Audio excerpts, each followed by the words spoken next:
បាទជំរាបសួរពុកម៉ែបងប្អូនបាទពីប្រាសាទសម្បូរព្រីកុកបាទ Cherry លូពូឈើបាទថ្ងៃទី10ខែឧសភាឆ្នាំ2025បាទនេះគឺទេសភាពមនក្រៅផ្ទះបាទនេះគឺយំមិញភ្លៀងធ្លាក់មកវាមានន័យថាវាលាស់ត្រួយហើយដែលយើងឲ្យផ្លែពីខែ2ក៏ចាប់ផ្ដើមលាស់ត្រួយថ្មីហើយនឹងត្រៀមធ្វើផ្លែបាទតែបេះលឹកឲ្យផ្លែបាទចាញ់ហើយបាទអានេះគឺយើងលឹកក្រហមខ្លាំងមែនតើបាទយើងត្រៀមធ្វើឲ្យផ្លែបាទយើងដាក់ជីឲ្យគោរួចបាទនេះបងប្អូនគោជីមន់រួចទៅវាត្រូវភ្លៀងអញ្ចឹងចាប់ផ្ដើមលាស់មកហើយបាទអញ្ចឹងយើងធ្វើការបេះលឹកបាទបងប្អូនចាប់អារម្មណ៍បាទអាចចង់ជាវពូជយកទៅដាំបាទយើងខ្ញុំមានបាទមានទាំងពូជឈៀងម៉ៃទូគីតៃវ៉ាន់បាទតៃវ៉ាន់មានតៃវ៉ាន់2ពូជដែរគឺតៃវ៉ាន់ស្ទ្រូប៊ឺរីហើយតៃវ៉ាន់មេឆបាទហើយនឹងមានចម្ពោះអ៊ីតាលីផងដែរបាទនេះគឺយើងកាត់ស្មៅរួចស្អាតបាទ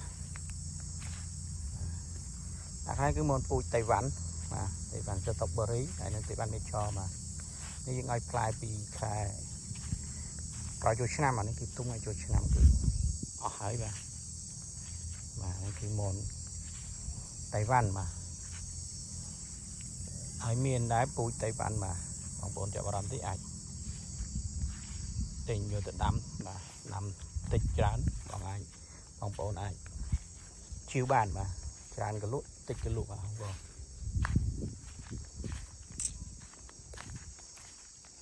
បាទនេះគឺដាក់ជីមកវាវាស់ត្រួយយ៉ាងលឿនបាទមកបេះស្លឹកហើយបាទយើងថ្ងៃទឹកនេះស្អែកបាទបេះស្លឹក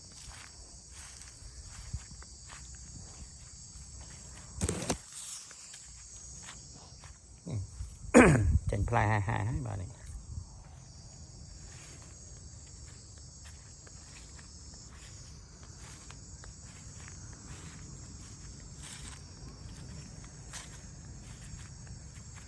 បាទអរគុណច្រើនបាទសម្រាប់បងប្អូនដែលចាប់អារម្មណ៍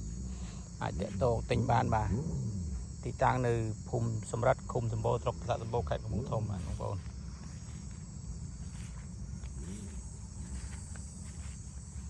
លេខទូរស័ព្ទ089223552បាទអរគុណច្រើន